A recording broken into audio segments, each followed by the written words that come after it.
I guess it's my privilege and honor, Excellencies, distinguished participants, to welcome you to the fourth day of this year's Tana High-Level Forum on Security in Africa. I have as PD, PD means program director or it means program dictator, taken the liberty based on feedback we've been receiving online and elsewhere to change things around in the next session. And I will explain to you how those things have been shifted around. I'm going to,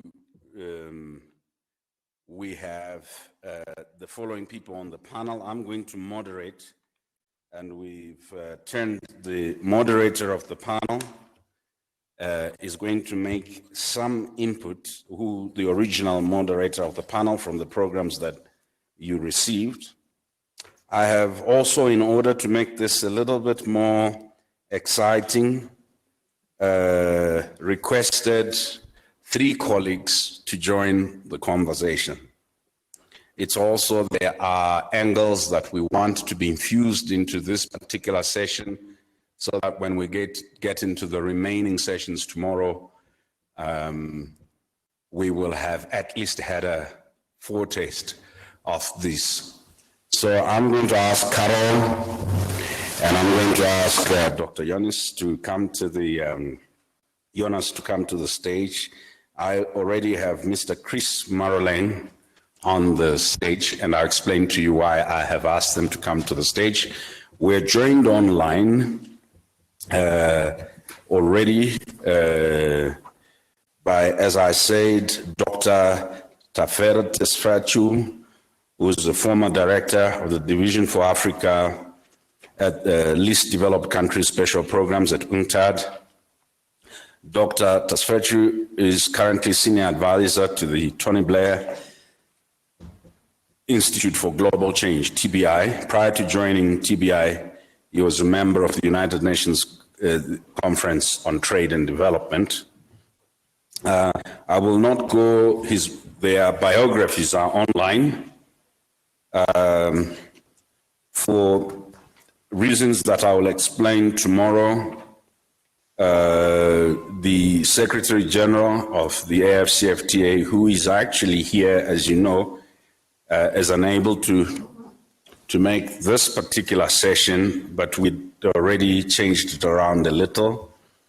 And we're joined online by Ms. Berhane Demissie, who is the co-founder and managing partner at Cepheus Growth Capital Partners, which is a private equity firm primarily focused on investment in Ethiopia across all sectors, and she has quite a lot of experience in investment. We are also joined online by Dr. Frannie Leautier, who is a senior partner at Southbridge Group and CEO of Southbridge Investments. Dr. Frannie has long-standing global experience leading and transforming organizations in the private sector, public and non-profit spheres. She was the vice chair of the board before becoming the first chief operating officer for the leading asset management business, TDB Group. Her illustrious career at the World Bank, including as chief of staff of the president and vice president. She was also senior vice president of the ADB. I could go on listing organizations, including the World Economic Forum Regional Advisor Group for Africa, where she serves on the board, as well as the UN foundations, OCA Explorations, ASA Finance, NOSAD Finance, the Institute of Security Studies. What we're going to do in this particular conversation is I'm going to first ask for a reflection that will take us from the global level. So I'm going to, unfortunately, Dr. Frannie Leautier is online, but due to bandwidth issues, we may not be able to see her video, but we will certainly hear her voice. I'm going to start with Dr. Tafer Tesfaciu, who's joining us also online. We wanted to canvass a number of questions in this particular session, and let me explain how that the set of questions will unfold. We want to look at international organizations that are working around the COVID-19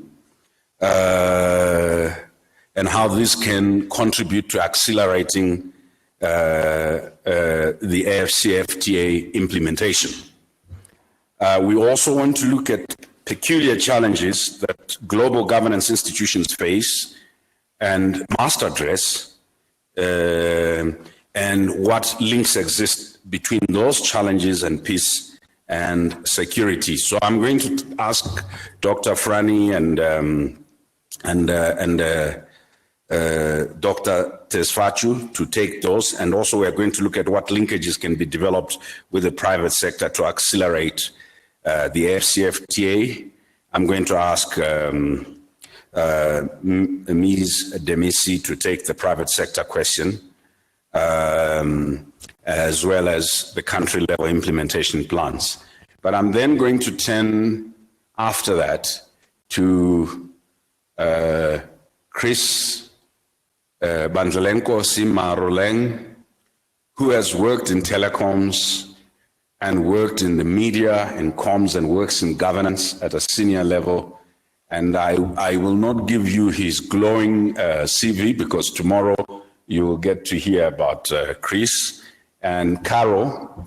Chris is going to try and get a sense of how to communicate the AfCFTA, this hearts and minds, winning hearts and minds, and some of the things that we need to take with us, because there was a question yesterday about engaging people, engaging and involving SMEs, local businesses. And there was also a question about winners and losers in this process and how to assure people and to make sure that, to use that term, that we don't go alone and no company or SME is left behind. Kara is going to try and look at it from a citizens or CSOs perspective, because the CSOs have, on issues of trade, engaged both regional and international organizations. And as such, they are going to continue with respect to the AfCFTA. So she's going to look at challenges and opportunities of that particular engagement.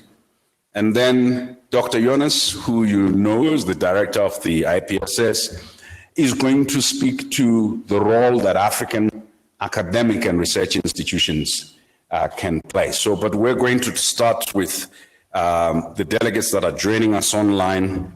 Dr. Tesfaciu, welcome.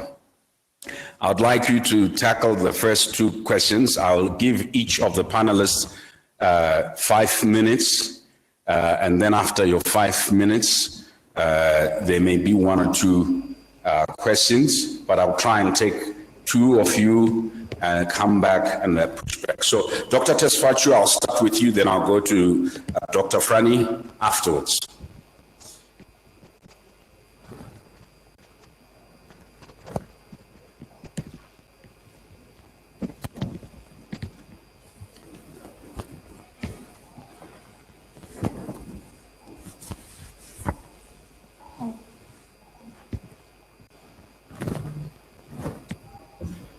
As we are connecting, I can be telling you a story so that you are not looking nervous, that I heard from Dr. Khabele Matlosa. I'm now told by Dr. George Mkundi that there is intellectual property rights on stories and jokes. A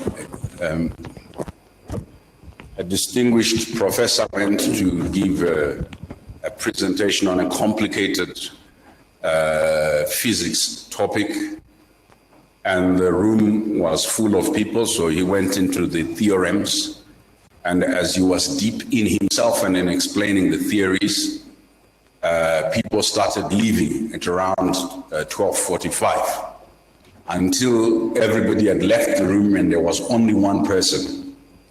And when he finished, the one person cheered like, you know, this is the best thing they'd heard.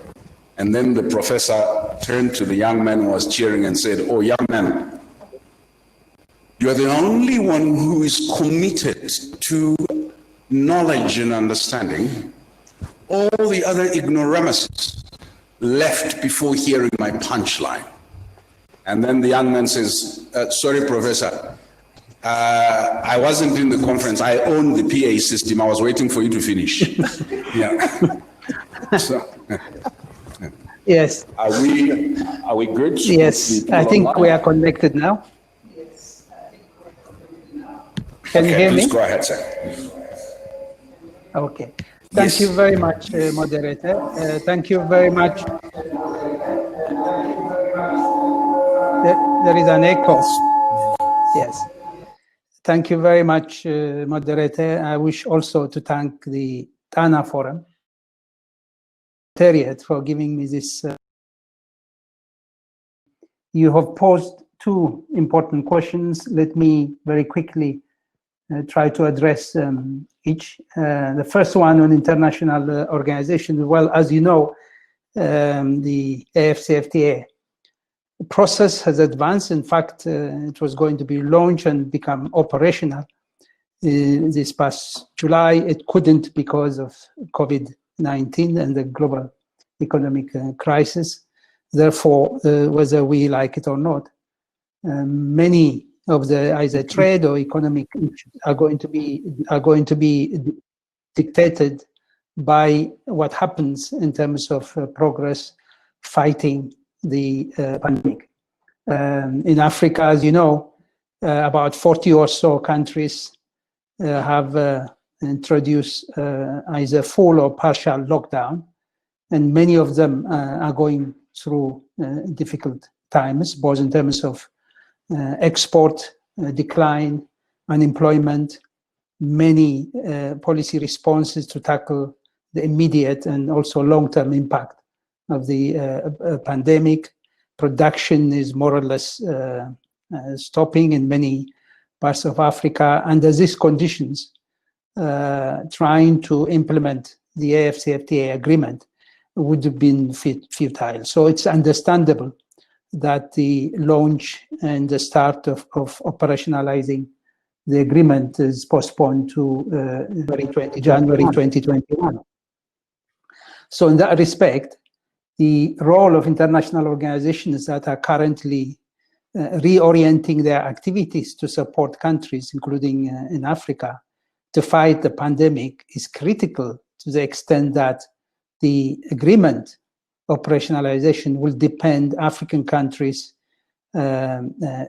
governments becoming comfortable about saving lives and fighting the pandemic, so that they turn into the boosting intra-Africa trade agenda, which is part of this AfCFTA.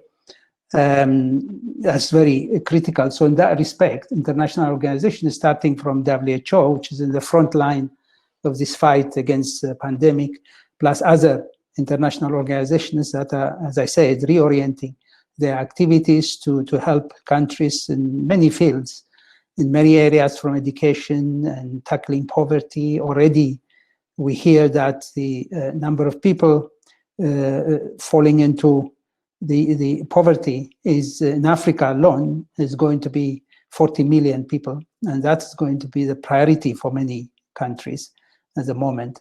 So the role of international organizations helping countries to fight the pandemic is going to contribute that way to the implementation of the Africa Continental Free Trade Agreement. Now, peculiar change, you said, that global institutions going through, that's correct. I think even before the COVID pandemic, multilateral trading system was going through difficulties, major economies moving into trade protectionist tendencies, and not only tendencies, in fact, raising tariffs and trade wars. And WTO, as you know, many major players or members are retreating from multilateralism. So the situation, even before COVID-19, in terms of multilateral trading system, was not very encouraging. In fact, Africa was going ahead with its free trade agreement, and successfully as well, while the rest of the world was retreating from liberalization and multilateralism. Of course, no one foresaw the crisis, and no country was prepared for it. But now that it is here, regardless of what's happening globally in terms of the future of multilateral trading system, I think it's about time, because African countries are latecomers to industrialization and structural transformation. And this cannot be achieved without increasing trade among themselves, in which hopefully is going to encourage production for exporting within African countries and for creating employment. And we wait and see how the rules of origin negotiations will unfold, which is really critical. If African countries are going to benefit from boosting intra-Africa trade, the rules of origin has to be done properly, because that will dictate the value added that will be done within the African region. And it has to be predictable, easy to implement, and transparent. And hopefully that will, the whole agreement will be like a stimulus package, if you like, for African countries to face the post-COVID-19 recovery phase and efforts that will have to be undertaken collectively, hopefully, but of course by each country in terms of the recovery. Thank you.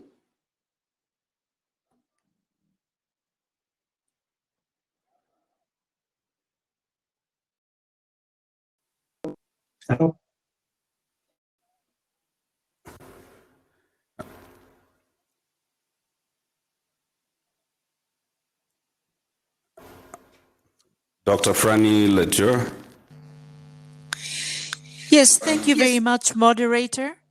It's a pleasure to be joining you, even though with the limitations of only being by voice.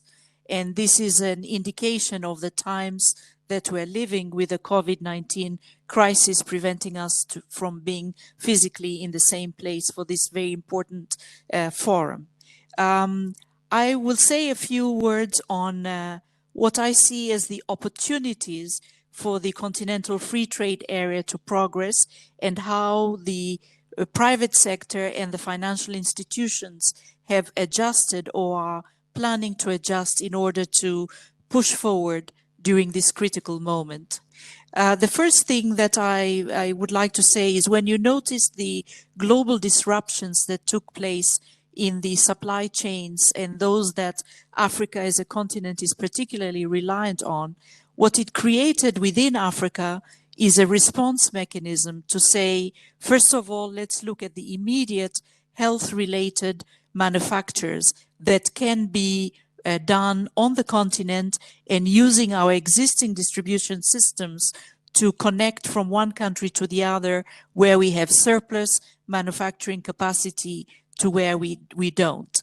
And I think when you look at the initiatives that then immediately came up to support that, whether it's from the African Development Bank or the Trade and Development Bank and others, that speeded up the process of tapping manufacturing capability that in many countries was dormant, particularly in the textile side, to make the PPE, the masks, the gloves, the protective equipment. And then, of course, there were that was supplemented by imports that came into the continent from other countries. So I think the signal that the continental free trade area would be a necessity for Africa to handle the COVID-19 crisis, because it would push forward and make the case for integration of the manufacturing and distribution networks for goods and particularly goods that are related to health in the short run.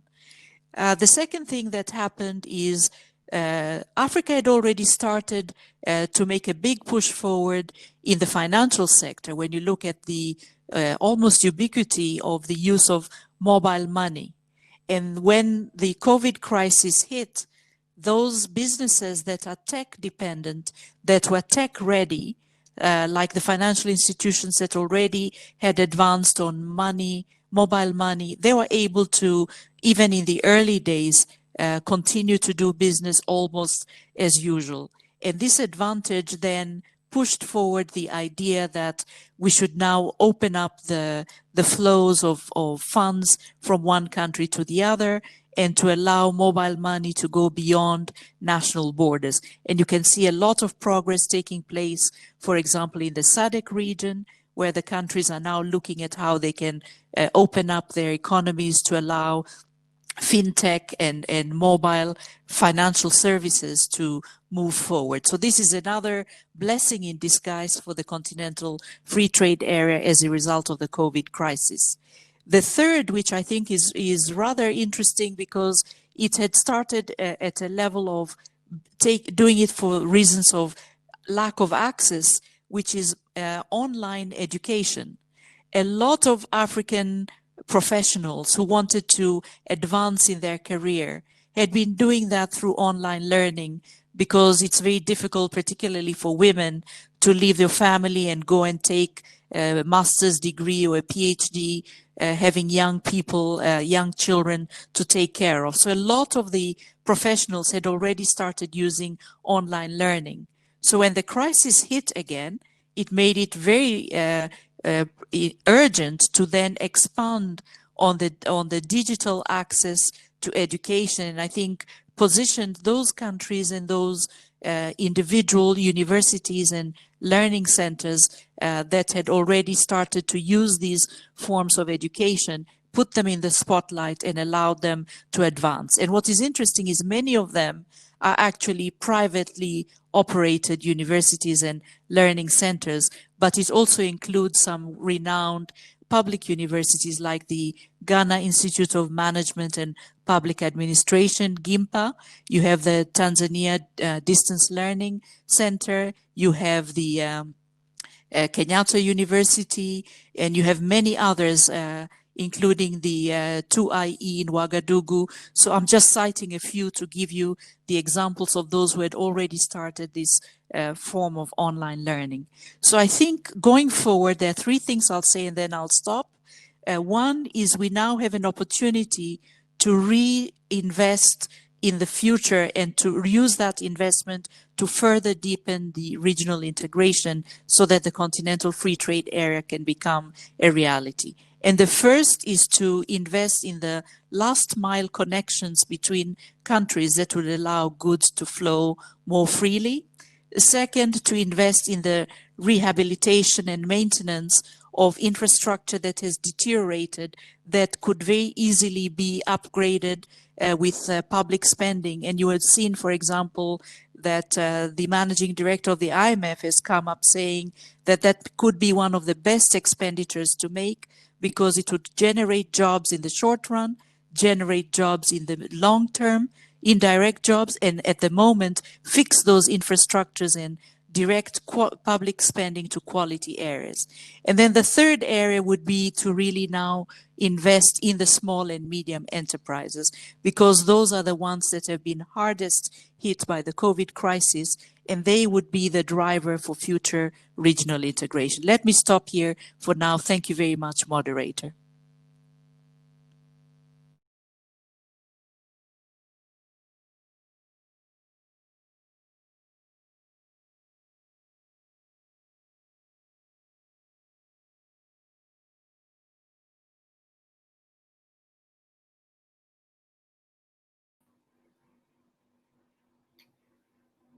And there are critical points being raised. So I'll come back to the three, ask them questions, then I'll move to the next three.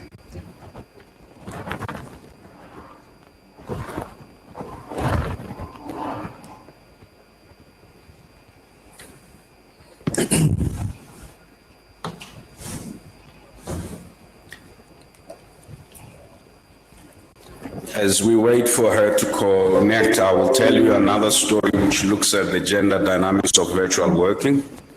Or you've been saved from my story. Please go ahead. Thank you. Thank you.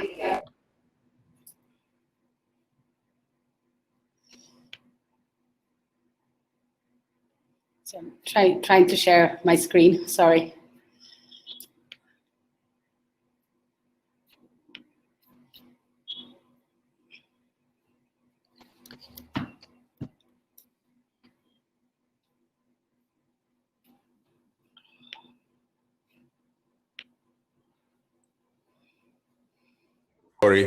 The gender dynamics of virtual working. And this is a true story that happened in a country called Zimbabwe. A gentleman was constantly coming home late and expecting that his spouse will have made a meal. And then the wife was trying to contact the gentleman. And each time, whether he was at home or in the office, he was always on Google, right? Googling something. So they would ask him, please do this. Wait, I'm just Googling this. So the wife kindly made a heap of ugali. They call it sadza in Zimbabwe, or in shima in Zambia. A big one. And the guy came excited, opened the plate, and there was only shima, there was no vegetable or meat or swallow, as it's said in West Africa. There was only swallow, there was no sauce or relish. And then he says to the wife, so what is how come, am I supposed to eat this? He says, you can Google the relish. And so we will come back to this dynamic of what is Googleable. As we deal with the impact of virtual working on African taxing rights. Are we ready? If we're not yet, okay, I think we're ready now. Hi. Thank you for the invitation today to speak. I had problems in uploading my presentation, so I'll just speak without the presentation. Today, what I would like to speak to you is based on my experience as an investment professional on what the private sector can do today to accelerate implementation of the Continental Free Trade Area Agreement, an agreement that will enhance member countries' ability to attract the much needed capital to fund sustainable economic growth and job creation. As mentioned earlier, COVID has caused major shock to global economy, the way we live, and also how we work. Companies have mainly been impacted negatively due to disruption of supply chains, on global trade, reduced investment flows, and COVID-19 related lockdowns that led to economic slowdown and job losses. Unfortunately, this has come at a time when most African countries were starting their initiatives to value add to the natural resources and agriculture products that they have for local and export markets. Therefore, I believe that accelerating the trade agreement now is even more critical, and we must adjust and adapt quickly to the new post-COVID-19 world.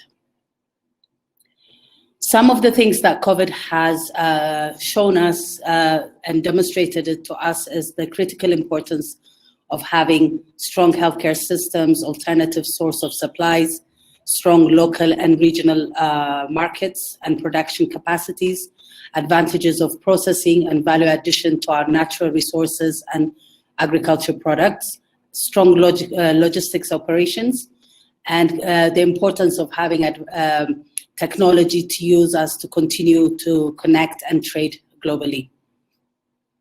It has also created opportunity for Africa in a sense that due to COVID, most industrial companies are now looking to have alternative source of value-added goods and services and looking into Africa for potentially sourcing from the continent. And this is because they want to manage their risk associated with possible future economic and regional lockdowns, and as a result of maybe another global pandemic. So most companies globally now are looking to see, can we source other than China? Where can we go? And most of our natural resources on the ground create the opportunity for Africa to value add and supply. And this came about due to COVID. So in order to capitalize on what we have learned from COVID to date and take advantage of global markets and the Continental Trade Area Agreement opportunities, companies must start and the private sector must act now to get ready and play their part in accelerating the implementation of the agreement. The main things that companies should be looking to do and consider to do now are, one, how they'll be able to scale their operations to drive down costs and so that they can compete globally, as well as being able to supply at scale to the continent and beyond. The second is how to abide by global industry and corporate governance standards, which are key for companies to scale. And the third one is how they would take advantage to use appropriate technologies for their businesses. So in order to be able to do this, though, it needs knowledge base and financing in place to execute. Companies must start now today by trying to build a business relationship with other member countries to understand what opportunities of trade there are, what their productions are, what resources are available, or are there any opportunities to do joint venture or collaboration to scale their businesses. The second is to understand what kind of human capital is available across the continent. For example, some industries, maybe South Africa has a lot of mining knowledge, and if another country is looking to build their knowledge in minerals, then is there a way that we can access human capital within the continent to be able for us to be able to scale? The other one is how to think about what competitive advantages each country has. For example, Ethiopia has a coffee competitive advantage, but we're sending our coffee to Europe, which gets roasted and then is exported back to the continent as roasted product. So looking at our own, each country's competitive advantage, and how do we build on that to be able to enhance our trading within member countries. And the fourth one I would mention is also to think about risk diversification, what the agreement provides for global investors and global and continental investors and financiers is the ability to diversify risk across different countries. So when we're looking at potential joint ventures with another company within the member group, or expanding our market base and securing supplies within the continent, it gives a better risk profile for investors and creates an opportunity for investment to come into the continent. The other aspect for the private sector that I would mention is really to look at how to build governance within their operations. From private sector perspective, it's obviously industry and corporate governance. And these are two critical governance that needs to be built within the operations, so that companies are protecting their value, they're creating institutions, building brands, brand confidence, allowing for sustainable organizations to be further developed within the continent. On the government side is really to be an active enabler for the agreement, develop infrastructure or create the opportunities for the private sector to be engaged in developing these infrastructures, create smart policies that support the private sector to survive and really flourish post the pandemic era. So it is really key today to address each country to address all these issues early while we're recovering from COVID, because I believe it will be a real catalyst for accelerating the implementation of the agreement post-January 2021. For us as investors in Ethiopia, we focus we focus. I'll come back to you. I want to make sure that I squeeze in questions before I go to. So if you stay on, I'll give you an opportunity to finish off that thought. What I'm going to do is ask Dr. Tesfaciu two questions. The global multilateral system was in crisis, as you noted, before the onset of COVID, and COVID found us already advanced in our AfCFTA process. What should Africa be negotiating for within the global trading system? What 2 or 3 specific changes or pivots would you be thinking about? And then related to that, what sort of preparedness is required on the part of Africa? To Dr. Frannie, I'll have 2 questions for you.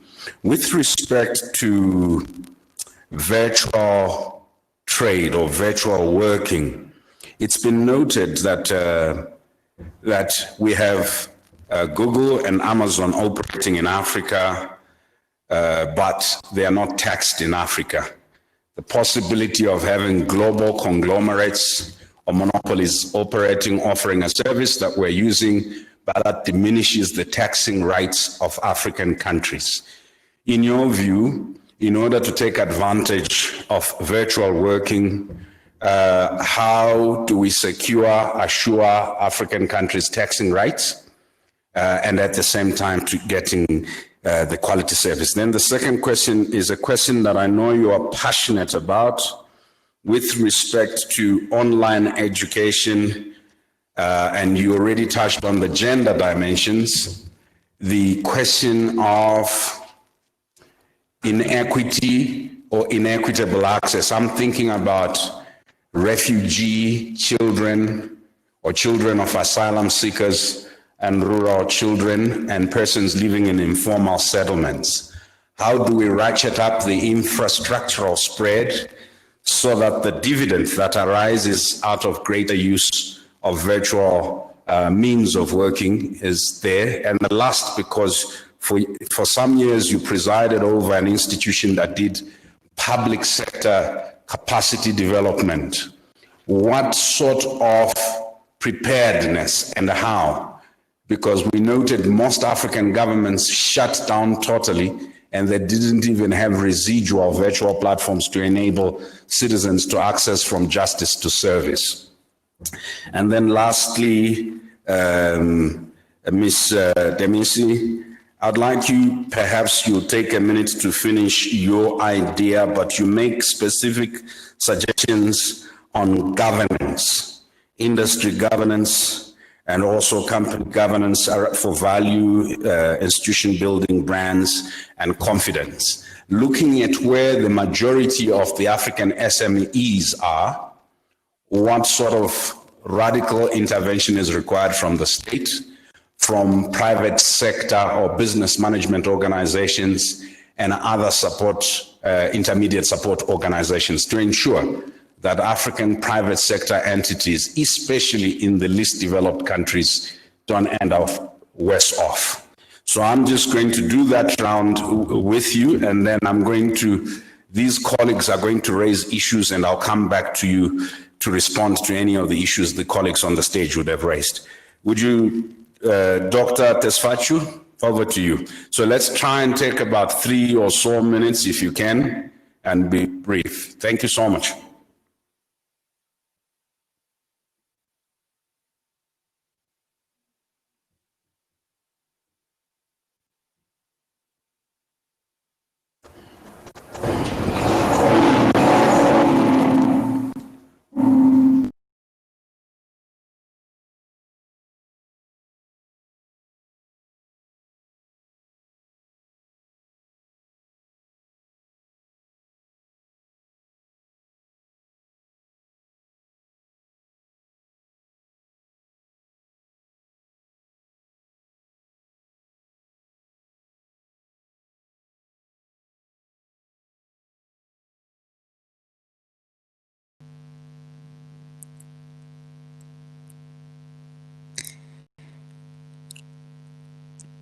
Moderator, I see that my audio has been enabled, so I don't know if you are asking me to speak since we don't hear anything from the floor.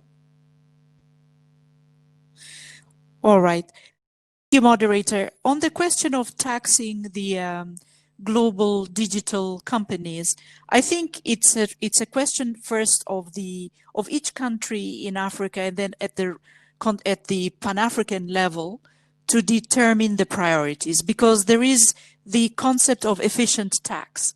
So if you tax early entrants or innovators at the beginning stage, it doesn't allow them to experiment and grow and therefore deliver value going forward. And then, of course, there is the element of being able to tax efficiently at each country level such that the countries have the resources to develop. So I think in the case of the big entities like Google, Amazon, Facebook, and so on, Africa is at a point where we have to assess the trade-offs.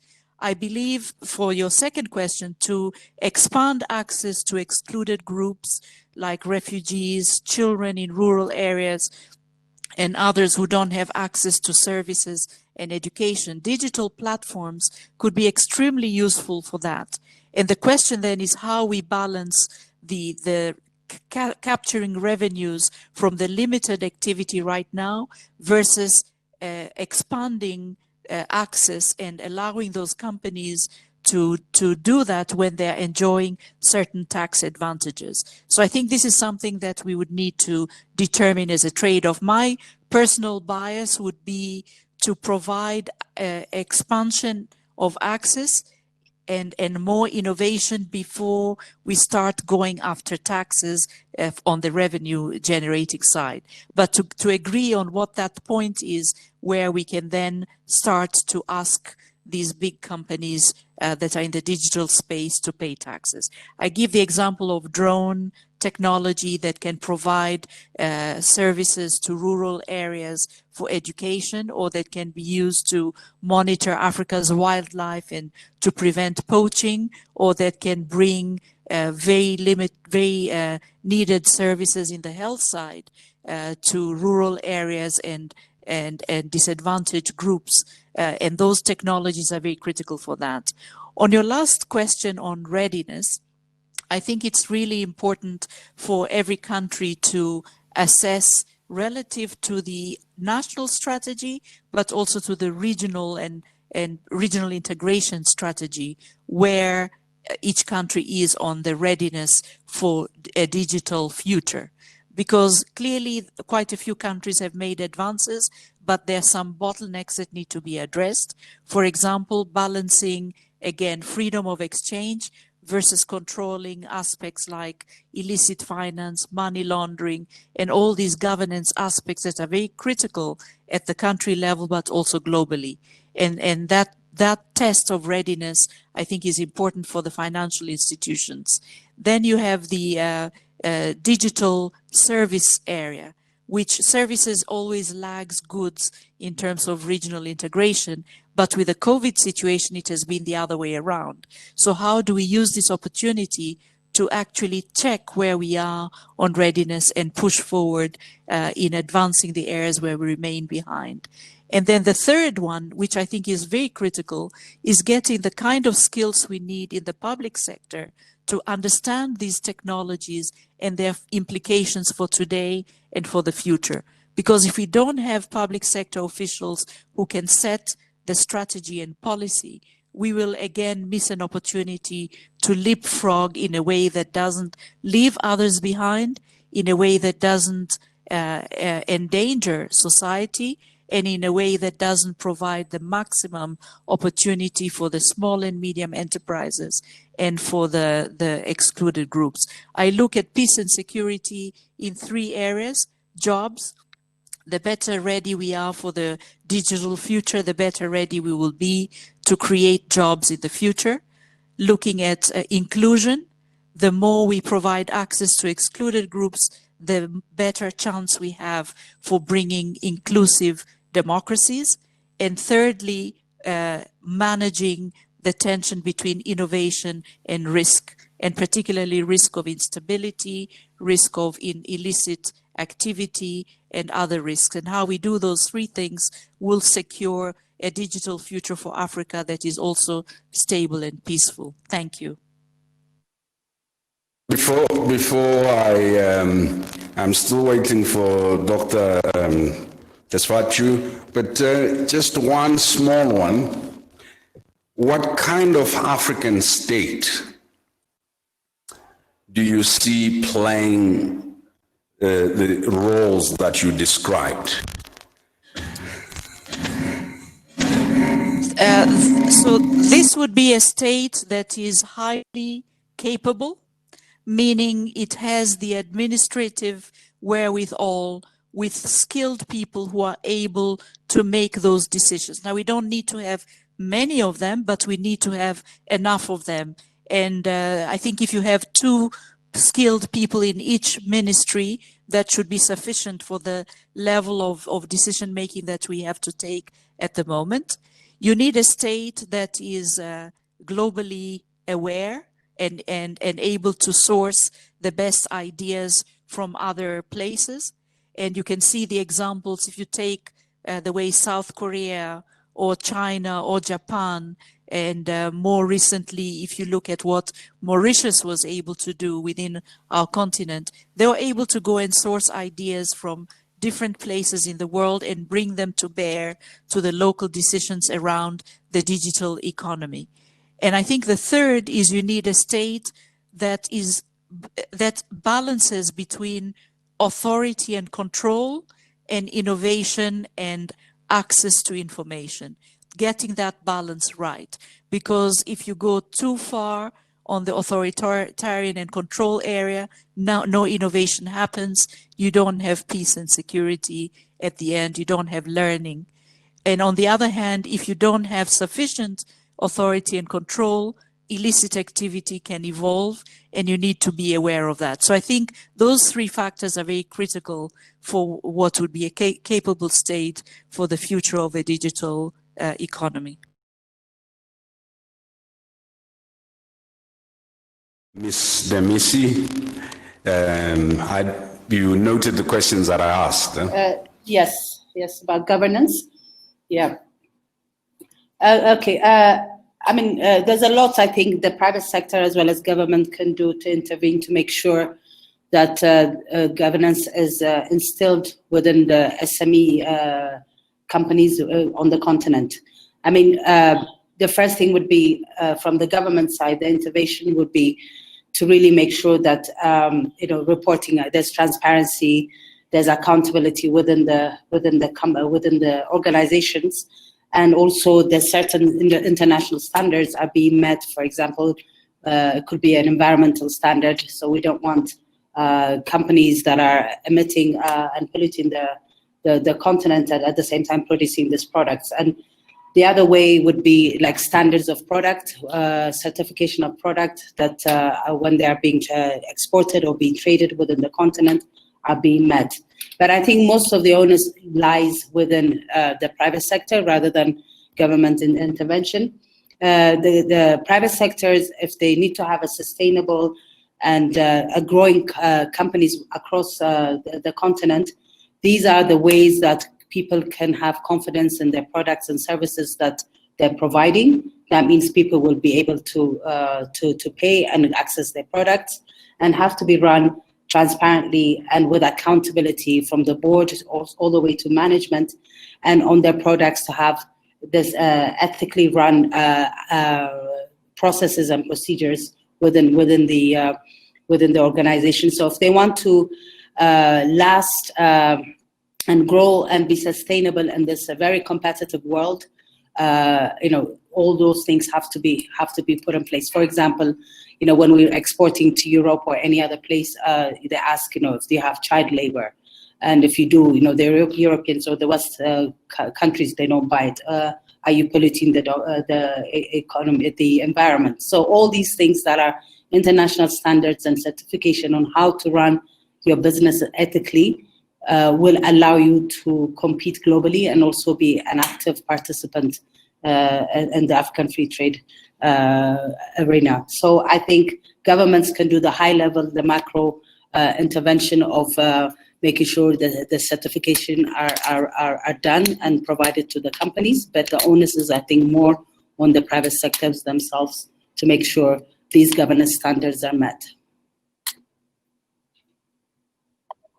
Thank you so much. So is Dr. Tesfachu back online? Please go ahead, Doc.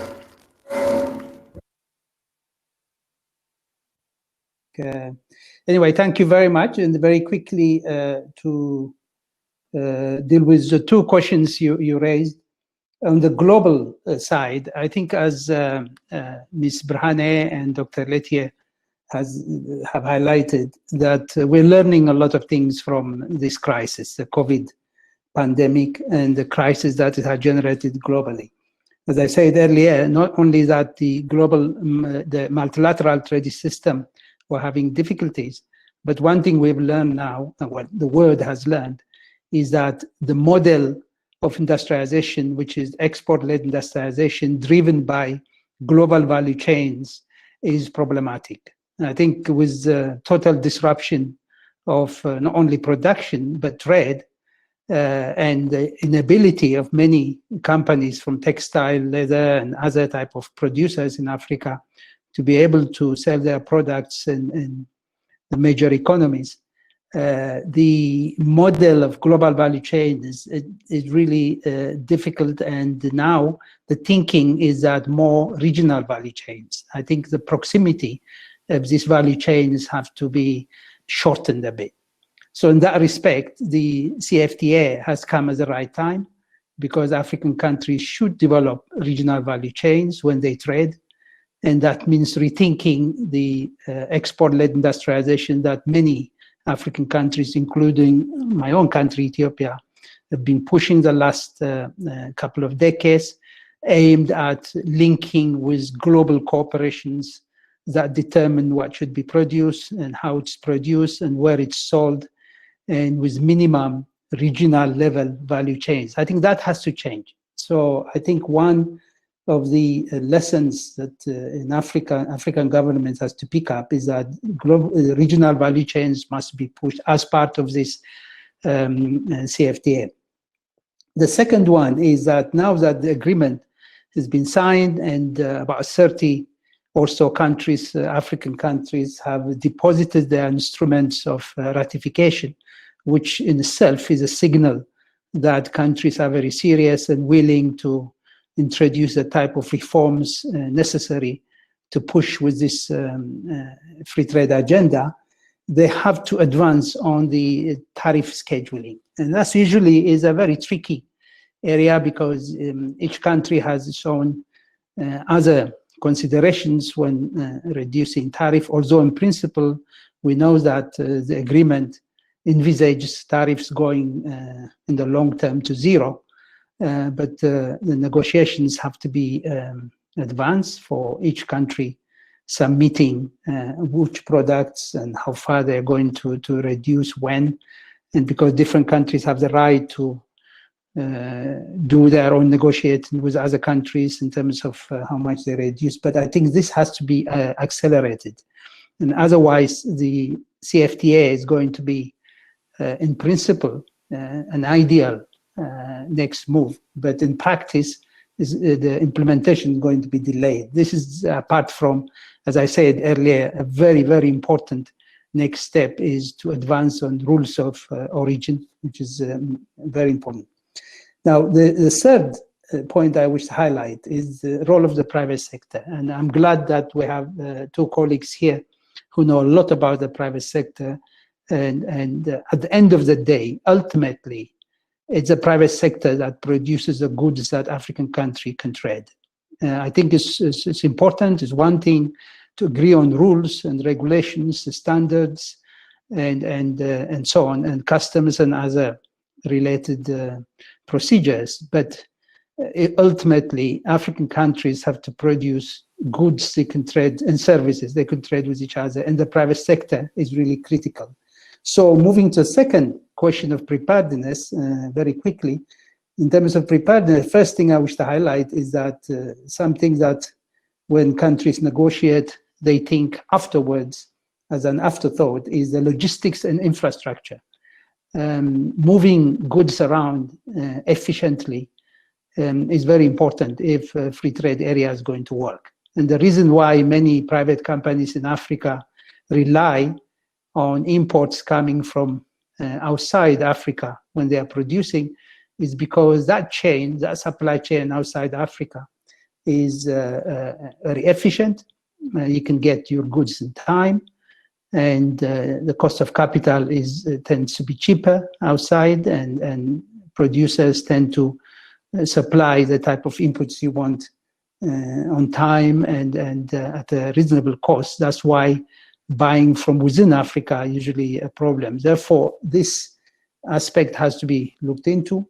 And finally, one point which is critical in my view as part of this readiness or preparedness is that I think there should be a buy-in among African citizens on this idea of CFTA and also within the private sector. I think this is absolutely critical. It should not be government level agenda, but free trade area that all citizens acknowledge is important for African countries, and everyone, all stakeholders are willing to play their part. It's not only government, private sector, and other key stakeholders should also be part of this process. Sorry, you gave me 3 minutes. I may have gone over. Thank you, Dr. Tesfaciu. I will come back to you after these four colleagues because there is a question for you from Ayo Balcha, who says, I have a question for Dr. Tesfaciu. UNCTAD published a report in 2013 where it recommended developmental regionalism, an adapted model from Southeast Asia as a way forward. How does the current dynamics around AfCFTA either converge or diverge from the analysis and recommendations of UNCTAD? We'll come back to you. We just wanted you to know the question so that when I come back to you later, you can answer.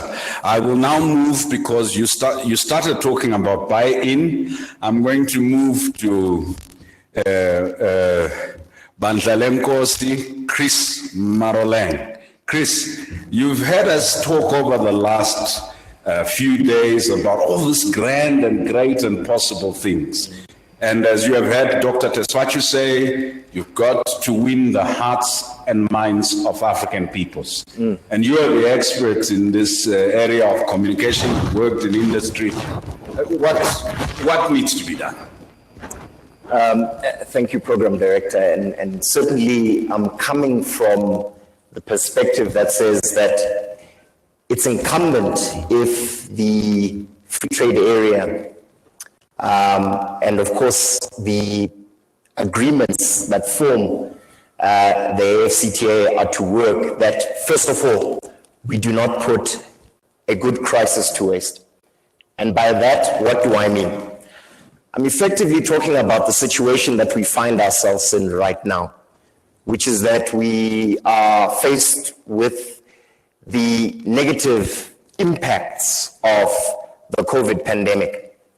And I think an accompanying need for us, not only to communicate to the various stakeholders who form key components of this free trade agreement, but ultimately to the citizens themselves.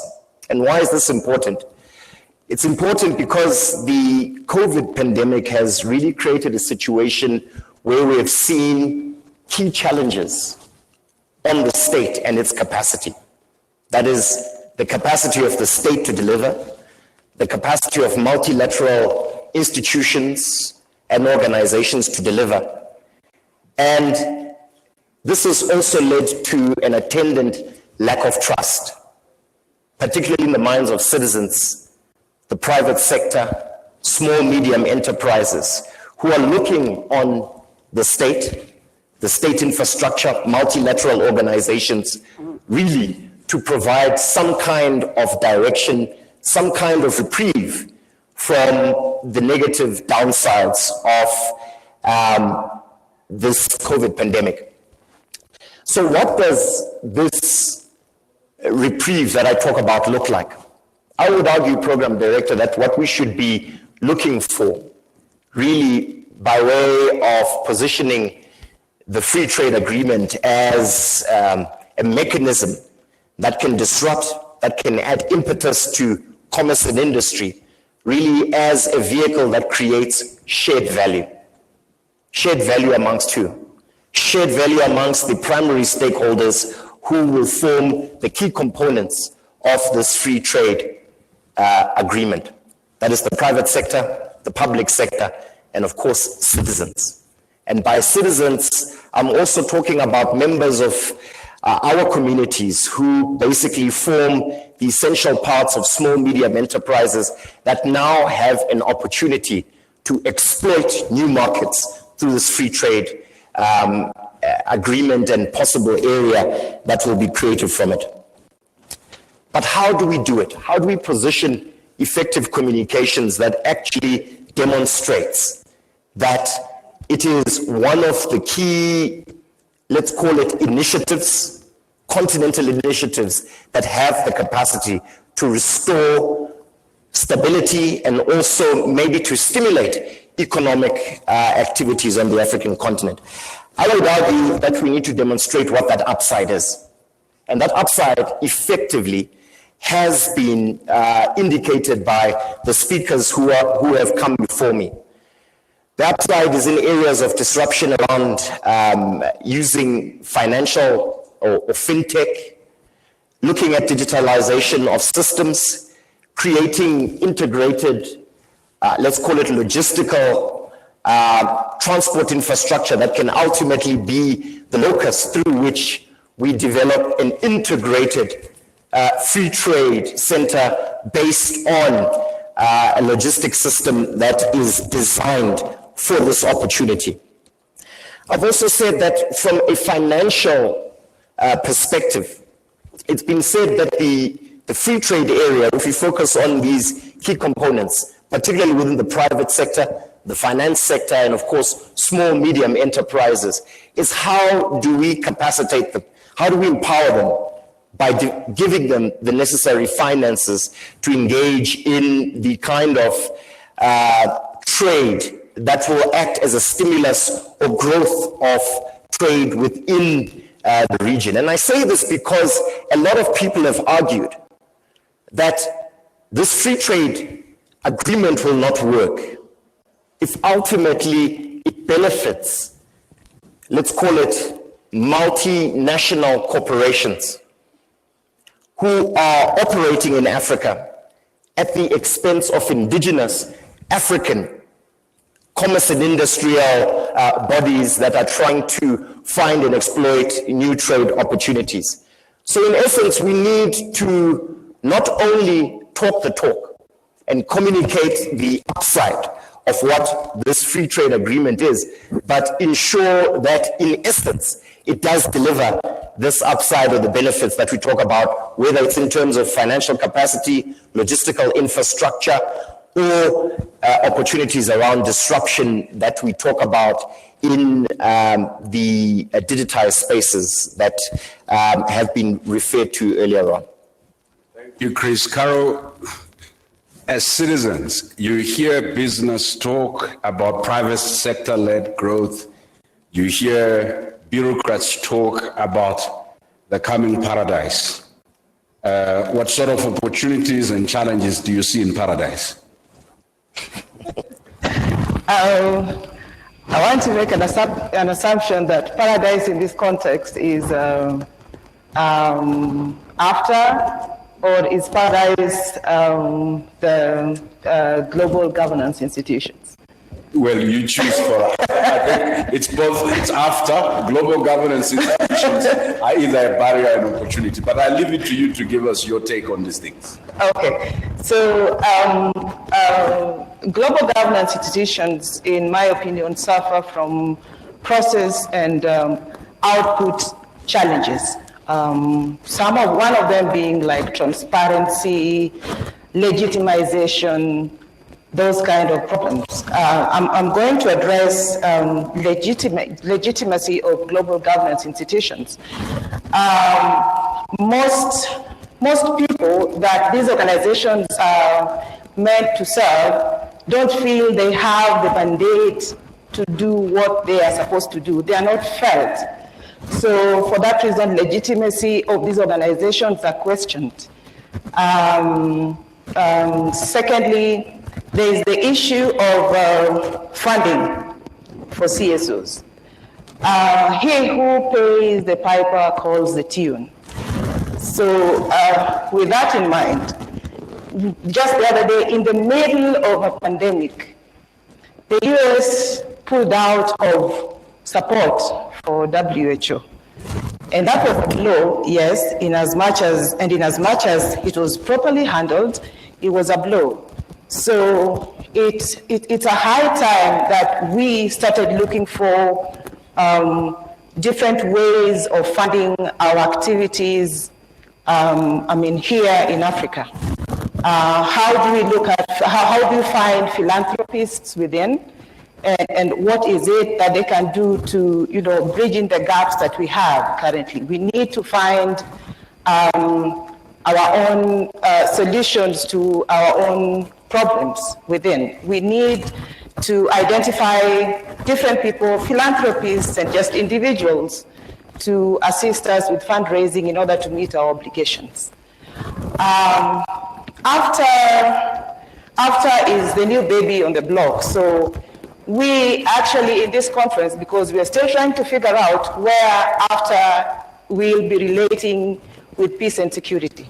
So those are some of the things that we are in this conference to discuss some of these issues, the relationship between after and then peace and security. But AU through APRM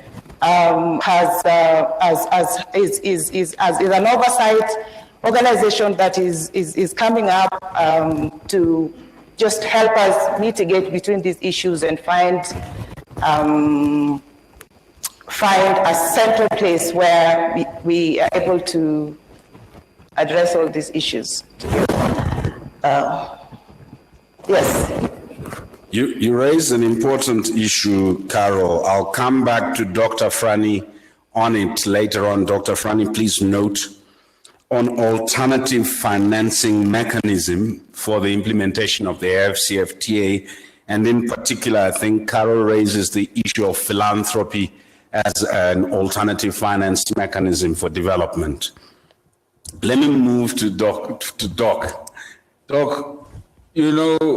African academics are no longer content being reduced to an ivory tower of knowledge that produces knowledge that is delinked from the developmental needs of Africa. So when you are looking at the CFTA, this conversation of, and I think today what the speakers have done is located CFTA and its opportunities, its challenges. They've made concrete proposals about what needs to happen. If I take Mr. Demissie says we need to address governance and so on. So how do you see the African Academy supporting, critiquing, facilitating this whole process of CFTA engagement and implementation? Thank you very much indeed, Program Director. Thank you, the distinguished guests, listeners and participants who are actively engaged, as we can see from the feedback coming from you. This is an extremely important question. Honestly speaking, this question, are the academia part of the society? Do they know the day-to-day life of Africans? Are they closer to the heart and the mind of the people? How can they make their knowledge work for the transformation of society, particularly by engaging with at the grassroots level, so as to bring some change to ordinary African citizens? I think it's an extremely important one. We might then raise some basic questions like, why AfCFTA in the first place? Why is it important? I think African intellectuals should really engage in such why questions. For instance, if you just compare the 5 continents or the remaining 4 continents with Africa, take Europe, 69% engagement, regionally engaged, linking with each other. And Asia, 59% engaged with each other, doing intra-continental trade. As a result, you can see the development. Take North America, 51% engaged in intra-continental there. And even Latin America, 22%. Come back to Africa, 19%. How does this translate, particularly into economic development or in population explosion, for instance? In 1960, Africa's global economic share was 3%. After 60 years, in 2020, 4%. If you don't trust me, look at Africa First, written by Jackie, the one launched on Monday. Check it, please. Just 1% after 60 years. And the population, 9% of the population, or the whole world population by then, that's 1960. Today, almost double, 17%. Then how do we translate this into peace and security? Look at Europe again. Take Global Peace Index, the highest, enjoying freedom. Honestly speaking, take Asia, relatively far better. And America, I think you can just make reference to other areas. This is our task, to really make these things clear for us. United, we prosper. Divided, we definitely remain in this poverty circle time and again. I think that's I'll begin with. Secondly, how can we reach out to the people? Do what we theorize, we research, we teach, we engage. Do they really make meaning to ordinary African citizens? Are they ready to trade with each other? Have we created Africans before we create Africa, integrate Africa? I think I should also reiterate on that one too. This was also raised in our book launch session here. Before talking about democracy or development, have nationalism, have citizens that know there can not simply clans alone down on their ethnicities or their own religion, their own family, but that can think well beyond the here and the now. Have we injected that in our students to be proactive, positive thinkers? Do we have that from our part? I think rather than, as my brother Brian rightly said, being in a sort of ivory tower, thinking just detach ourselves from there. But if you just look at what's been produced, just a simple example, in 1960s under colonial era, if someone wants to call from Ghana to Ivory Coast, from Ivory Coast they have to call to Paris, then should be operated in Paris and then sent to London, from London back to Ghana. And today we are trying our best, but we are still not yet linked. Even the travel, we of course started, but the traveling is still not yet as we wanted it. Even the ECOWAS is doing very well, still some other areas not doing very well. So this African intellectuals must really show the significance of united we are, united we progress, united. So I think that's creating Africa Free Trade Area definitely is not a matter of choice, but it is necessity. So these intellectuals, as now IPSS has been doing so far through Tana Forum, we really have to get engaged even better than that. For the time being, let me stop here and then come back to questions, maybe if there are some interventions coming from you, distinguished audience. You raise important issues about Africa needing to integrate not just states, but integrate knowledge, skills, integrate many things. I will return to everyone on the panel to look at the role that Dr. Frannie had already spoken to on skills development, and I think Ms. Demissie had already also talked about standards and stuff. But what I wanted to do is, we have a few minutes left, I wanted to see whether in the room because we've been getting questions only from the audience online, from the room, whether there's anyone with a question, so that you're not offended. I know that everyone in the room has a lot that they could say. We will give you a minute to ask a question, and it's enough for you to ask a question. If you want to give a longer presentation, please do come and talk to me. I might be the program director at the next TANA. I'll arrange a session for you for next year. For the purposes of today, I'll ask that you keep it to 1 minute so that we can hear from our panel. So could we check in the room? Is there anybody with a question, a comment, an indication? We don't want to leave anyone behind. Or you are socially distanced from questions? Okay, if we will wait, I'm quite sure more questions are coming in online and I'll get those. I'll go back, Dr. Frannie, I had asked you a question. As everyone is talking about infrastructure, maybe you can add and logistics. One of the things we've learned, and Ms. Demissie, you can comment on this as well. One of the things we've learned in particular with respect to agriculture, since our countries rely a lot on agriculture, is that on-farm storage and micro-processing, which is dependent on creating, if you like, value chains from the local to the regional so that there are markets at the very local level where production happens. On-farm storage is low, as are other significant and required inputs. And we are envisaging an upsurge in our own intra-African trade. In 2009, the African Union had a summit in Libya, and I had the pleasure of being there where we discussed regional value chain development. And there is a gap between the regional value chain and the local production, especially for women primary producers. A lot of their produce rots before it gets to market because storage and transportation, the logistics you talked about are important. So I'd ask speakers to pronounce themselves on that. Dr.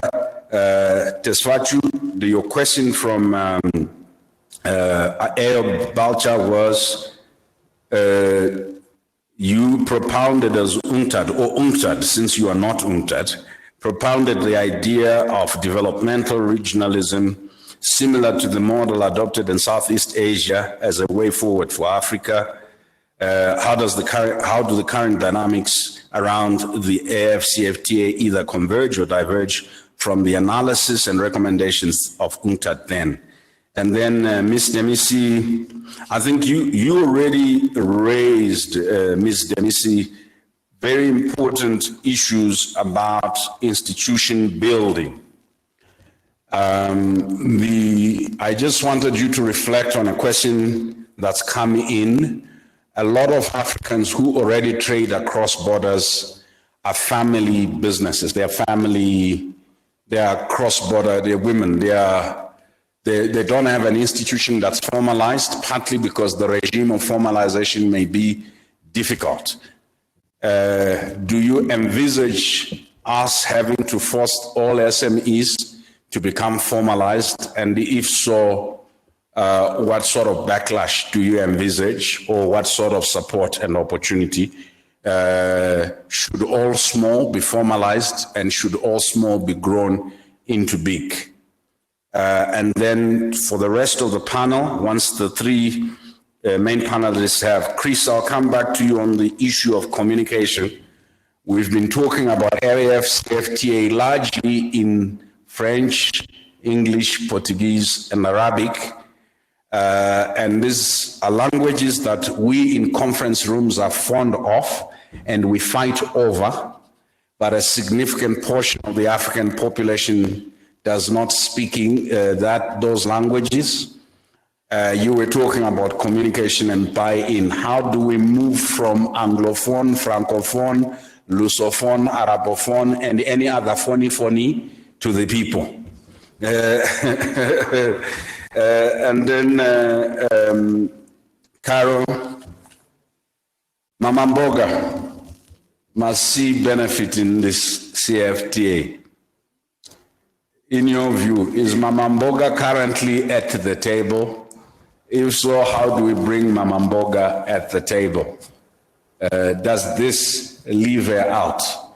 If the slogan is leave no one behind, how can Mama Mboga come in?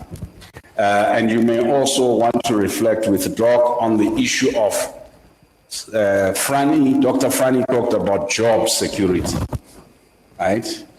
And we noted when we started importing things from Asia that a lot of African small producers were flooded out because the cost of their own production took much longer. And kente and other things could now be made in another continent. And even a version which is not the original could be produced. And there were issues of intellectual property rights, Doc. And I'd like any speaker actually to reflect on this. We will take that and then we will prepare to land. For the main panel, please kindly take 3. We will overrun with a few minutes if it's okay. Yes, we will overrun with a few minutes because I don't want to rush. I know I rushed Ms. Demissie the first time. So you, Ms. Demissie, will have a little bit more leeway because I think I rushed you the first time. We have to be balanced. And then just take your 3 minutes and answer the questions I've asked or anything else that has arisen from any of the panelists that requires your response. You don't have to agree because you are panelists, because we want all to be enriched. So I will start with Dr. Frannie, then go to Ms. Demissie, and then Dr. Tasfachu, and then I'll come to the panel. I will start with thank you very much, moderator. And with Chris. I'm going to try to stitch together Mama Mboga, supply chain, logistics in the agricultural sector, and alternative finance. One of the biggest opportunities we have with the Continental Free Trade Area, it has been made even more relevant, is the agricultural value chains. And if you take right now the examples that we have, there are very few where the farmer is connected to the fork and the farmer is connected to export. So I think this supply chain logistics is really critical. One of the things we're doing, working with countries and companies and small scale and medium enterprises and farmers and financial institutions, is to create this blockchain of exchanges whereby a fertilizer manufacturer can put their produce on that blockchain, which then gets made available to the farmers, who can also at the same time get seeds, go and get access to finance, and they produce their crop can be certified and then sent to the various markets, because you can collect the demand for the various products also online. And that allows then businesses like cold chain logistics to develop and evolve. You can then link up to the data and analytics side. You'll be surprised that as big as our continent is, at the moment, only South Africa has a dedicated, up-to-date logistics database. And logistics is the key for the Continental Free Trade Area to evolve. So I think working on that element that links up farmers to producers of inputs into agriculture, whether it's fertilizers, seeds, or other inputs, to the banks and financial institutions that fund them, all the way to the traders and exporters or the consumers at the end of the chain. So I think that's a very critical point. Now, how can alternative finance help bring about this kind of revolution? First, there is the leasing side. The leasing tool as a financial instrument is a very interesting one, because it allows small and medium enterprises, farmers, and others who can't afford to buy equipment, like for mechanization of agriculture, for transport, especially in the cold chain area and so on, to lease that equipment, and through the leasing model, be able to afford the payments that give them access to that important element in the logistics chain. The other is the role of sovereign wealth funds and pension funds, who can take investments in these types of platforms. Because once you align the logistics supply chain, you can bring tremendous impact, but also financial return. Because the logistics platform gives you 12% return over and above the infrastructure.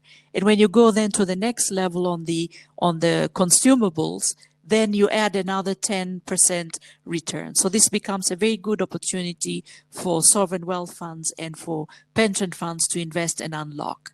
And then, of course, the third area for alternative finance is the private debt and equity from now we have a large number of high net worth individuals in Africa that can produce an opportunity for them to contribute, but also maintain their investment and wealth.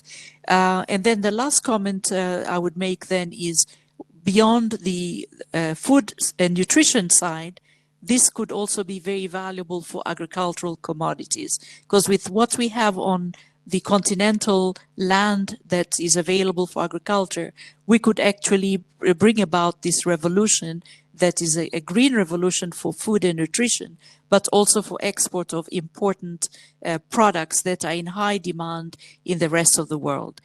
Cashew nuts, which are being used all over, cassava, because of people who are intolerant to wheat and gluten. Cassava has become a huge supplement, and we can serve a global demand on that if we get the logistics and supply chains well organized. Thank you.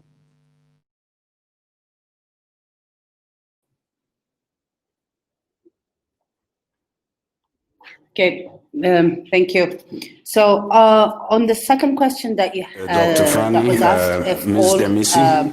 small SMEs can be formalized and become big, I don't think that is the right strategy. Not all, first of all, would want to be big, would want to be trading across borders or over the continent. So it doesn't apply to all, but even if they want to, I think there's a lot of things that are required for any institution to be able to do that. You know, earlier on in my presentation, you know, all the different aspects that companies need to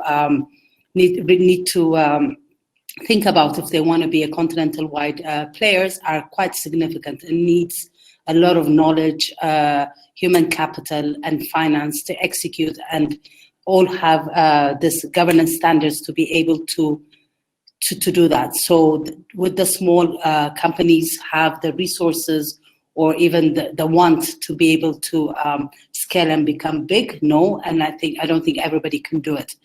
But what they can do is, in relation to the first question that you had, you know, on-farm processing and supplying, one of the biggest challenges that we have, for example, when we think about investing in agricultural processing projects, is that are there enough inputs? The inputs might be there, but they're all dispersed and they're not even semi-processed. So usually investors shy away from producing a investing in value-add projects, because it usually means you have to vertically integrate and invest starting from the farm to have scale and input. So what these small farmers can do is, you know, they can do the pre-processing. For example, it could be the washing of an agricultural input, but we need to have aggregators in between that collect all this agricultural products to feed it to industries, where the industries have the know-how and the finance to be able to trade across the continent and supply. So I think everybody has a role through the value chain, from the small farmer going through aggregates, or if it's a larger farmer supplying direct to industries, all agricultural products. You know, the key is, like, do we have logistics and the cold storage and all those things that were mentioned earlier on, to be able to aggregate from the smallholder farmers to supply to industries.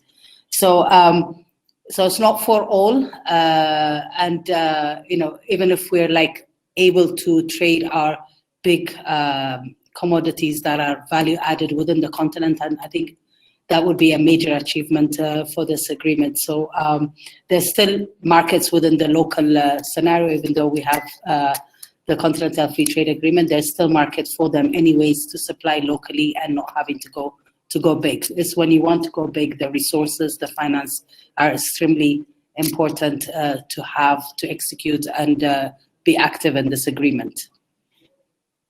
Thank you. Before you go, there have been questions asked about opening up, whether you're opening up for the regional player, for the international, and the shock effect on the indigenous producer, especially given some of the disadvantages that you described. At what speed? Is there a question of phasing, of speed, of opening up? Is there a question of protection where certain areas are not opened up? That's the one question. And the other question, I think I'll give to Dr. Tesfaciu. But would you like to respond to, as we open up to each other, what do you envisage?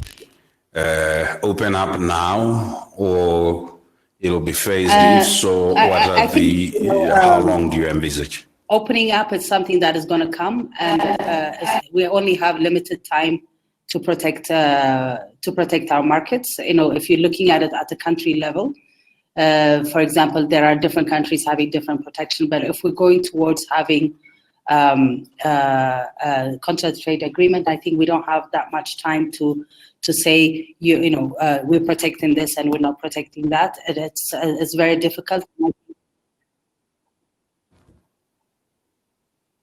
Okay, whilst we're waiting for... Can you hear me? Is it the entire network if we're waiting for... Okay. Okay, so it's difficult, and I think it's better to be phased, but I think, we're going to have a marketplace where all industries will be open to investors, whether within the continent or from the international. The world is now looking at Africa, the next destination of investment after the Asia. So it will be very difficult while we need all that capital to come and to fund our growth, to be restricting where they can invest and not invest. And I think protection, personally, I think it gives leeway for our local companies to grow. If they feel that they are protected and nobody else is going to come, then, they're not conscious about cost. They're not conscious about how to win, compete. So they get too comfortable and then they don't grow at the end. So I think I'm a strong believer in competition, and we should let competition, and if it might be in phase instances in some countries, depending on their needs. But I think companies, based on what I listed earlier on, should think about if they want to be a global player, a continental-wide player, they need to have all those things in place and be confident to compete, because we don't have a lot of time and an ability to carve off investments per area or per sector.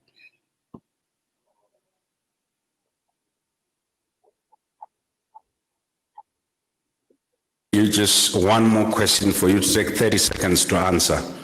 We have seen in several countries on this continent incidents of xenophobia, which is reactions to small entrepreneurs who are not indigenous, whether it's the dramatic forms such as we saw in South Africa, or the mild forms that we have seen with the adjustment of migration laws. How do you balance the points you are making around accept global competition will come and the insecurity that comes from locals feeling they are being crowded out of their own? Where do you draw the balance? Because we're trying to see the balance between security I think, and free trade, for trade liberalization. The majority of the population is about jobs, having a stake in the economy, and being engaged in the development agenda of the continent. I think is critical for that to happen. And for that to happen, we need to have investments. We need to have players within the continent to be engaged. So I think in this regard, governments can play a role where international investors come, or to avoid that kind of issues, being socially aware. There are a lot of literatures and also investors around the emerging markets apply to, which is the social ESG, the environment, social and governance aspects. So I think we all really need to think about how competition comes, how do they take care of the society, which is really important even for the companies' growth in the future. And also from our own side, how long do we give ourselves to be protected and to really blame others for not succeeding ourselves or for not working hard ourselves. So I think economic inclusion, job creation, and led by governments to make sure that social impact is incorporated in all investments, I think will be key to address these issues. And usually unemployment and loss of opportunities that is seen by locals is what causes that. So I think it's critical to balance the two, but really saying, there's the social impact as well as, we can't say we want to grow, we want our economies to grow, the next big free trade bloc, and then have these kind of issues curtail the agenda of the agreement.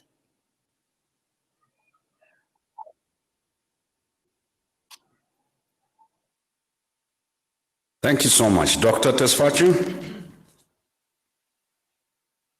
Hello? Yeah. Let me very quickly answer the question asked by Eyob Balcha. Yes, he's right. In 2013, I was in UNCTAD. In fact, my division produced that report. And when the Africa Union Commission was advancing with intra-Africa trade, we thought that we should look at other countries' experience or other regions' experience and see if there are lessons. And we looked at the Mekong sub-region in Southeast Asia. These are the countries around Vietnam and Laos, Cambodia, Myanmar, and Thailand. Now China is part of it. We found that to be very fascinating, because once that sub-region, when they started their regional integration, they did not start with negotiations and rules, endless technical discussions, but they started by working at the ground level. What they did was they start encouraging different business people within their country to trade with each other across the border. They had projects building roads and bridges and railway links, and encouraging informal trade across the border to be supported and become formalized. And by the time the actual negotiations for regional integration started, about 60 to 70% of the country's trade was happening within that sub-region.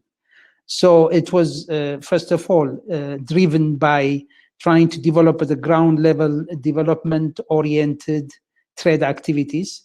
And it was also very practical in a sense that they prepare the ground first for regional trade before they start talking about rules and standards and procedures and so on. So we thought that that was a very interesting experience and potential for lessons for African countries.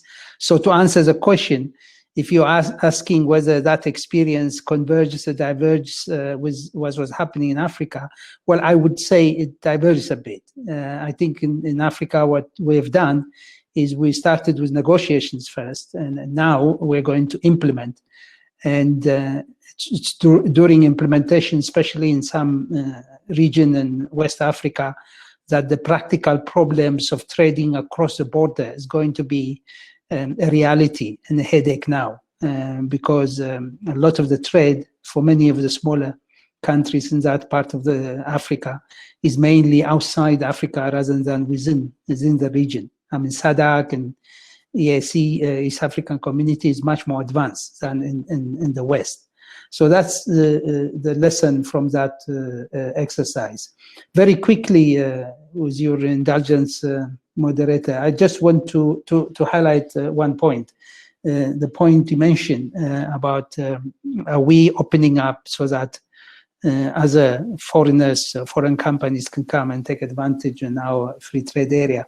I think the lessons we've learned from the COVID experience, I hope somebody would look into this and study it, because what happened immediately after COVID-19 is this panic about PPEs, and the fact that a number of African countries were not able to have enough supply and didn't have the foreign exchange to import it. And to make everything worse, the countries with productive capacity to produce these items, these essential supplies, start imposing restriction. So in a way, it's really a wake-up call that when the chips are down, everyone for himself and herself, obviously.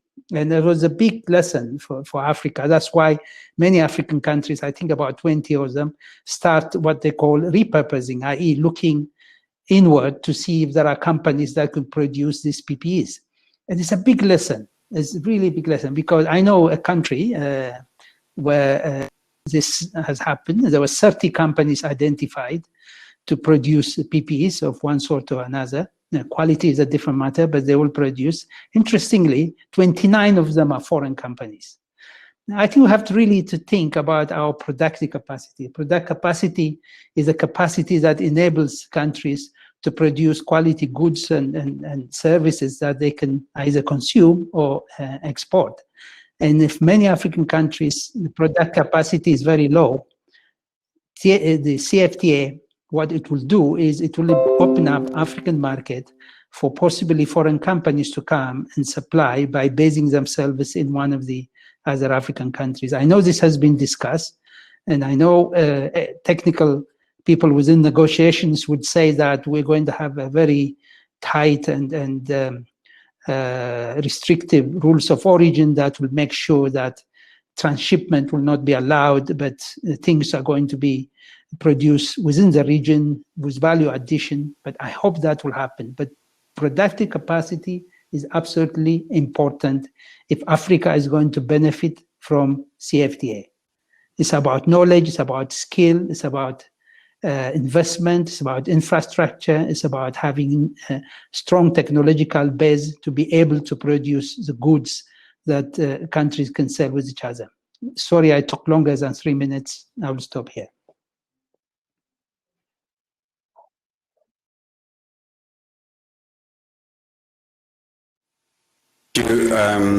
I will come back to you, Dr. Frannie, Ms. Demissie, and because just to give their 1 minute takeaway, I'm going to give you a minute each. I'm sorry, there was a question for you, Dr. Dr. Jonas from Nima Abra Akmel, who says, what is the preparedness and plans of the academia to support the implementation and effectiveness of AfCFTA in the continent, especially for the sustainable peace and development? Because I believe academics have a responsibility. You may have responded to this earlier, but I think that, so could we do your takeaways in that order? We'll start with follow this way, and then we will end with our main panel. You are the conscripted ones. They will just do 1 minute their takeaway just to remind us what are some of the most important things. Please go ahead. Okay, I'd just like to focus on policy and implementation level. Policy and operational level would be our focus, I'm sure. Earlier, a very good question raised to Dr. Tafara. We call in Ethiopia first name, so Dr. Tafara answered.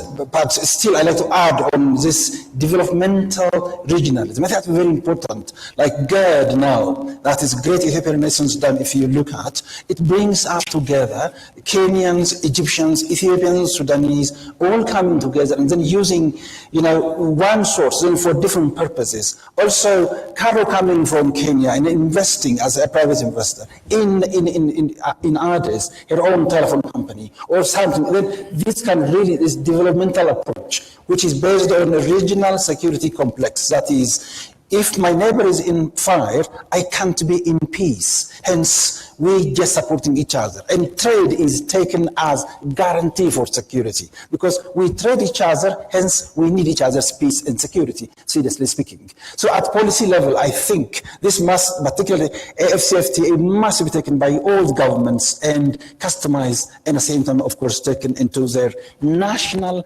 planning as well. As we come down to operational level, I think it's been also mentioned earlier, the human capital, the training aspect, the investment skills aspect, removing those barriers, particularly bottlenecks in the logistics area. And service industries must be seen as almost, if not alternative, at least most important backbone for national development. That must be really taken into account.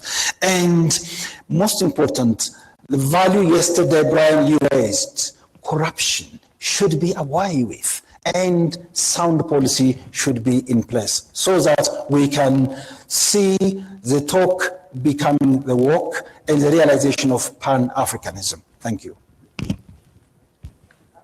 The question on Mama Mboga. That question reminds me of something that I wrote about 2 years ago.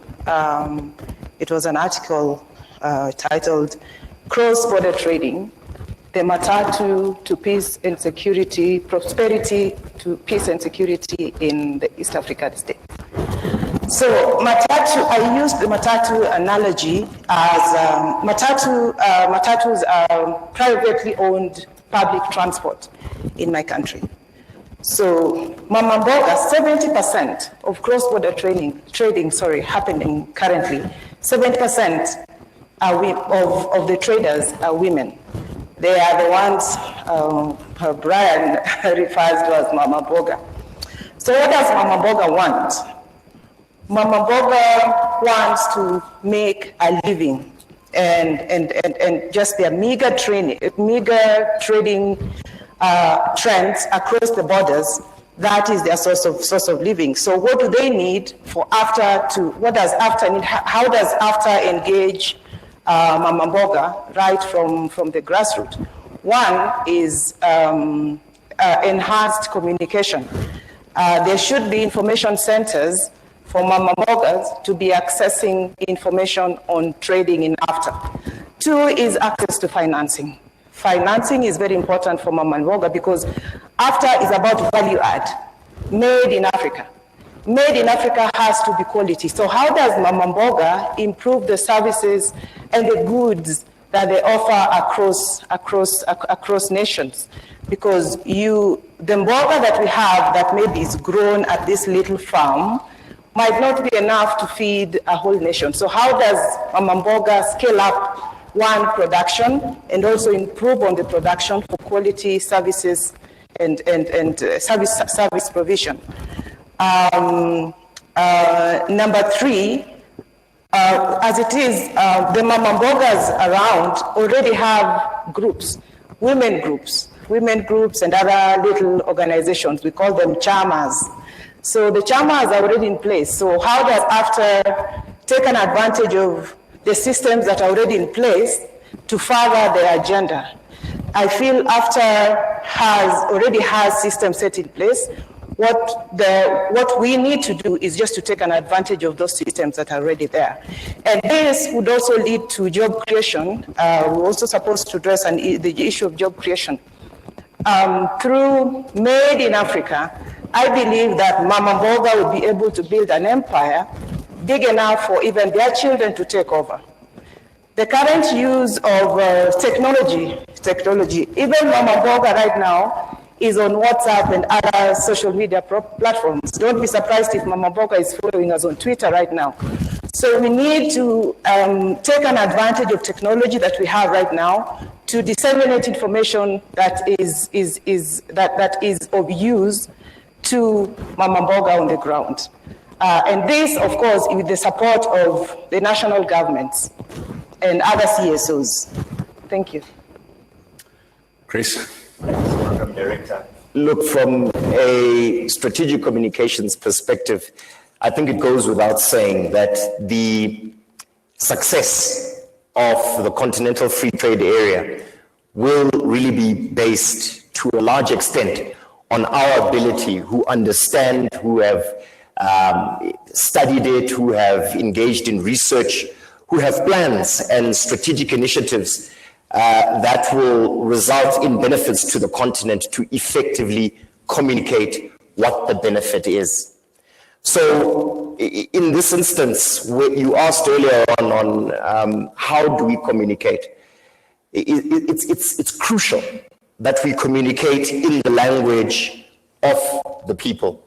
If we don't want to leave them behind, it is empirically proven in studies around communication that there is not just a resonance, but there is a deeper understanding, interpretation, and engagement when communication is directed in languages of our people. So in essence, yes, certainly, let us not leave it to the, macro level, let's call it languages of the African Union, but let's go in deep. And to do that, to go in deep, to communicate to people in languages that have this resonance, it really means that the buy-in and political will around that communication must also be established amongst our various member states. But I go back again to the what part of the communication.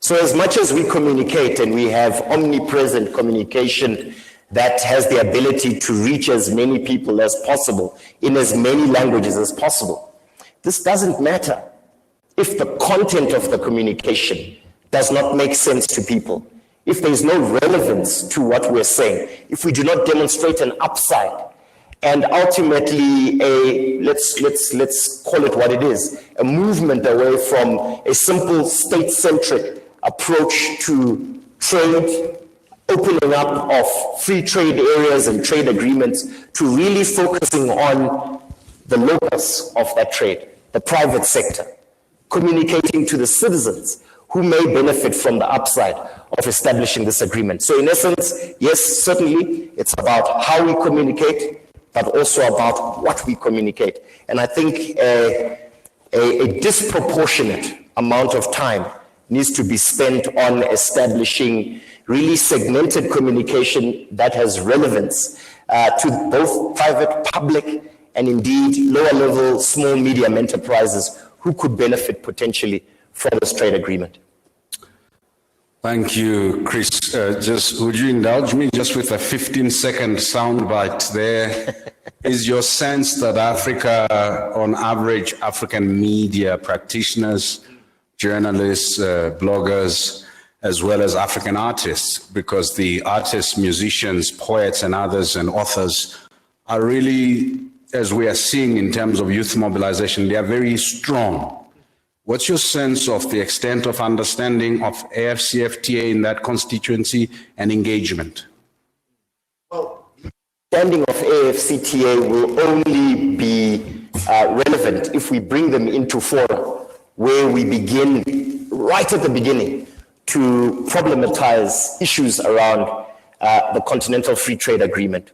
Certainly what I have found in the past is that we leave the communications and the guys in the communications area, not just to strategic communications, but really to serve as just a letterbox where, we at a strategic level determine what are the key components of the Continental Free Trade Agreement, and we simply, as a second thought, as an afterthought, engage with media practitioners, musicians, and others who have these platforms where communication has resonance. So I think the point, and I know you're leading me there, Brian, is to say that, yes, certainly it is not just at the point where we want to communicate, where we integrate communicators, but it is right at the beginning when we are conceptualizing the ideas, when we are effectively strategizing on how the concept can be rolled out, that we bring in these communicators who can assist to spread the gospel of the Continental Free Trade Agreement. Thank you for indulging us as we overran the time. But since you've already indulged, they say in English, if you offer a finger, we take the arm. Allow me to take your arm by asking our virtual panel just to give us a minute takeaway. What is, and I'm doing this for those who are tweeting and the report writers, quotable quotes, but also just to remember, if all is said and done, Dr. Frannie, I'll start with you. then I'll go to Ms. Demissie, and then I'll go to Dr. Tesfaciu. Just less than a minute, what would be your, Thank you, I know you've moderator. already given us key takeaways. COVID-19 What has is been your an opportunity for takeaway Africa message to as show we prepare to leadership close? in regional integration, in its ability to manufacture locally, and its ability to leapfrog through technology for a digital future. And the key is we are already there because we've been experimenting with different things so we can make the remaining gap to get there. Thank you very much. It's been a pleasure.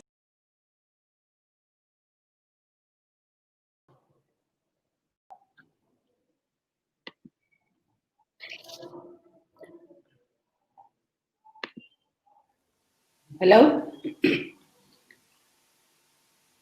Okay. Hello, can you hear me? So I think the key takeaway for me is really the need to start now and today by the private sector. Yes, we can. To lay down the foundation work that is needed to be able to allow them to produce on scale, compete, and while focusing on their own competitive advantages within their own countries, so that they'll become a catalytic player for the success and acceleration of the free trade agreement. Also on the government side is to be an enabler, to allow the private sector to thrive and be innovative, and the entrepreneurs to grow and prosper, to make sure that the legal agreements and the actual trade agreement is there to support our entrepreneurs and companies to be able to flourish and grow. Thank you. Thank you, Dr. Tesfaciu. Judging by the dialogue in this year's Tana Forum, the last 3 days, from what I've heard, the consensus emerging is one of optimism, hope, and total conviction that African countries must implement the CFTA with full force and determination, regardless of the uncertainties at national and global level. I really think this is very important, and I hope this will happen. And this means that something, unfortunately, in our part of the world, where we have sometimes problems, is with implementation. We come up with agreements, we're good at putting together action plan, but implementation is usually where things fall apart. So the last point I want to make is that we must stop confusing action plan with action. We must implement. Thank you very much for inviting me.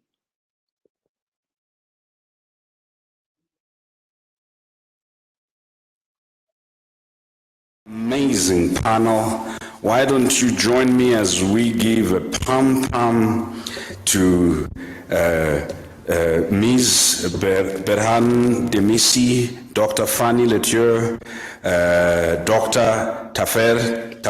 Tesfaciu, and Bandlalen Kosi, Chris Maroleng, to Carol, to Dr. Jonas. Why don't we give them a pom-pom? Because the panel gave us takeaways, I just wanted to remind us of of 3 quotations. The first one is by no other than Chinua Achebe. He said, Africa can be frustrating at times, so frustrating that you want to run away from it. But Africa can be exciting most times, so exciting that you don't know what to do with it. And he says, we are not the children of Africa. We are the parents of Africa, because our generation must make the Africa that we deserve, the Africa that we want, the Africa that we need. Then there is an Canadian poet called Edward Markham, who said, why do we build these cities glorious if in building the builder remains unbuilt? Edward Markham captures the notion that AfCFTA or anything else is not an action plan, it is action.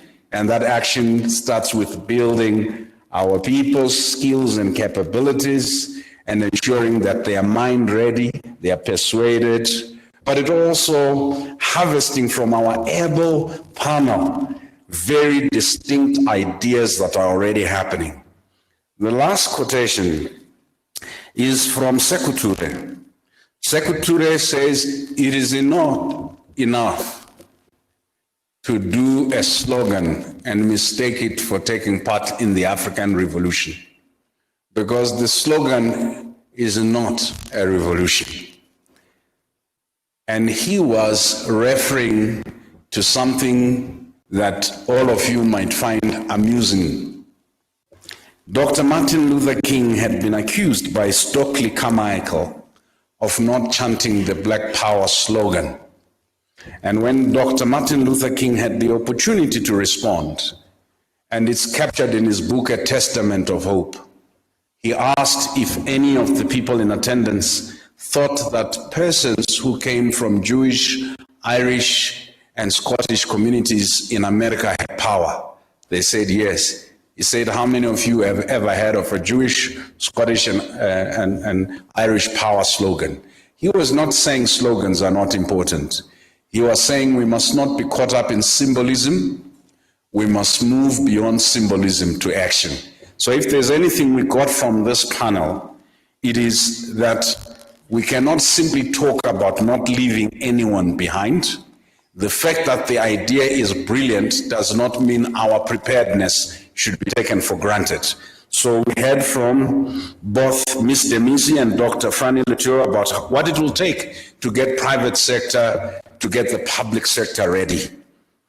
Dr. Tesfachu indicated the role of regional and international institutions. We discussed through our eminent panel the role of communication, the role of academia, and civil society. As we go tonight and prepare for tomorrow, we must keep asking ourselves as individuals, what is my role?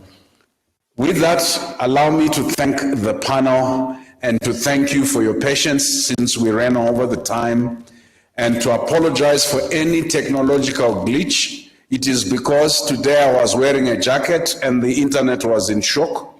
And tomorrow I'll be back in my African attire. There will be no technological problems. Thank you, asanteni sana, and kwaherini. Goodbye, we'll see you tomorrow.